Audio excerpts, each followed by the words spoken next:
what am I doing?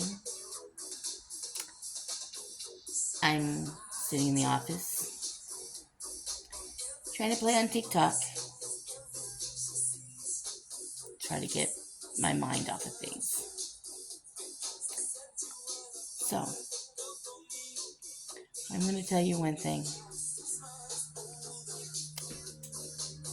Cherish your life with your loved ones while they're here with us. Trust me, I wish I can go back when the last time I saw him, when he was alert, that Sunday before I think it was Sunday the 1st or it was the 2nd, I don't remember, but it was towards the end of the month. I know that because on that Thursday, the 6th is when February 6th is when he slipped away. But if I had known that last kiss on his forehead would have been my last, I would have never left that night. Because everything seemed fine before I left. But then that Monday morning hits, and I don't think I talked about this here. I talked with some family about it.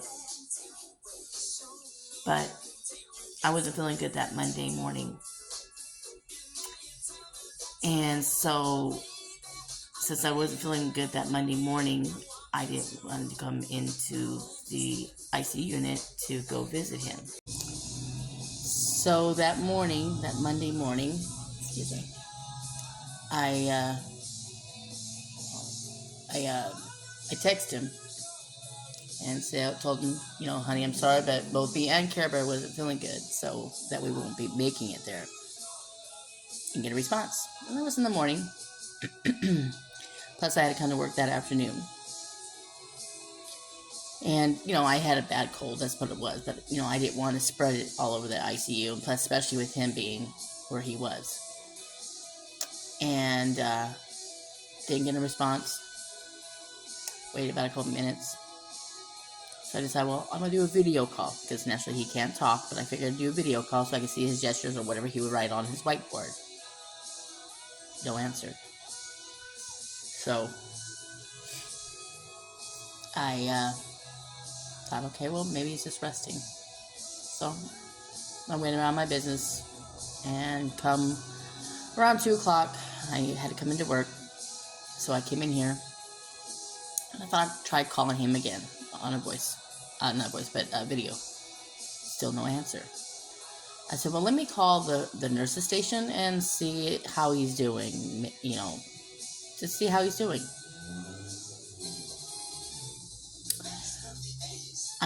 They answer it, and they sat there and said, oh, your husband was in respiratory distress this morning. Really? I told him, and you didn't bother calling the wife? Oh, well, he's stable now. He's stable. I said, that's besides the point. You didn't bother calling me, his wife. And like, oh, we're sorry, but yeah, he's stable, and we had to sedate him, and knowing my husband, he always wanted to stay alert. You saw those videos. He stayed awake through the whole time. He didn't want to be sedated. Now that Sunday night, when I went to leave and gave him that kiss on his forehead, I asked him, are you okay? Because he kind of looked kind of odd in his eyes. And he nodded his head, yeah. I said, are you sure? His eyes are wide open. He goes, yeah. Basically, nodding his head. I said, okay. And this before I knew that, I kind of felt like I was getting a little sick, but, I said, okay, well, we'll try to come by tomorrow and everything. So I kissed him that's when I kissed him on the forehead. But I told the nurse, I said, well, I'm not happy with this, that you guys didn't notify me and let me know. Because naturally, if I was called that morning, I don't care what time of the morning would have been, I would have told my boss, he would have been very understanding, and would have had my coworker come in early and take my shift. So I would have gone straight to the hospital, whether with or maybe with my daughter. Either way, I would have been there. And, before I knew anything worse was going to happen. I could have spent that time with my husband.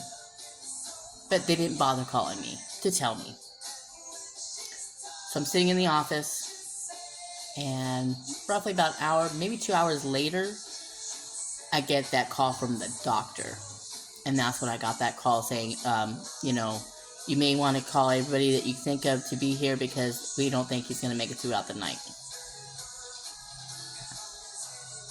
Talk about a mama that was so pissed about it.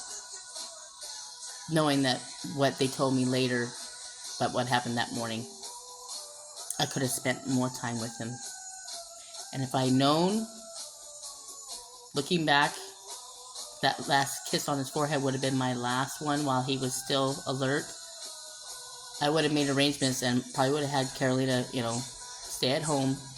Because, we couldn't leave the dogs by themselves overnight, and I would have came back and spent the last night with him, if that was going to be the last night. Or if something happened during the night between the time I left till that Monday morning, I could have been there to maybe observed. Because I did have a recording, and I know some of you probably think I'm crazy, but, I've been, voice texting my husband on regular phone, no app, just regular phone, to his phone. And I've been getting some answers back, which is, astonishing. And this one recording, the very tail end, you're going to hear something that has been bugging me since. And that you still love me. And that you'll never forget about me. Now, if you were to play this back, tell me if you heard him say, "I never should have died." I have confirmed with my daughter-in-law, everybody who knows his voice, that's his voice. Now, since then, I've asked, honey, is there something you want to tell me? I mean, obviously, it's not going to bring you back. And obviously, if it's something that happened at the hospital, obviously I can't go there and say, oh yeah, by the way, my dead husband told me this and this and this. I can't report that. But at least will give us some closure to find out if something maybe might have happened that we need to know.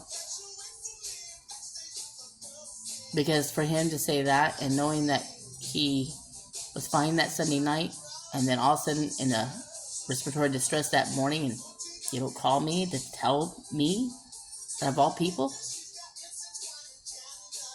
Mind you, this is the same hospital that the second time he was in the hospital when he was treated bad.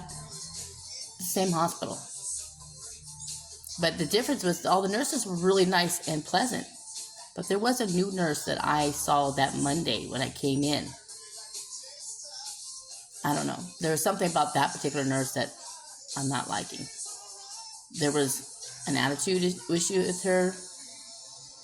But there was something about her that kind of bothered me. So I don't know. I mean, especially when you kept seeing them pumping a bunch of sugar in him, and I kept saying, what are you putting in it? Oh, we're just putting a bunch of sugar. His sugar levels are off, And they're like, I've never seen somebody come in several times to pump in a lot of sugar in someone because they're saying that his sugar's low.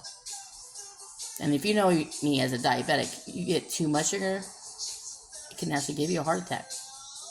Actually kill you. But I don't know. Because at the time, I was already distraught that my husband is fading away. So, that's my venting for today.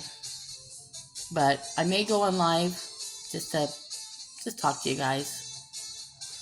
Maybe those that have gone through this, be like a support group, and I may go live. I haven't gone live for myself in a long time. But I'll let you know when I go live. But other than that, have a wonderful rest of your day and stay safe. And definitely love your loved ones while they're still here. Because you never know.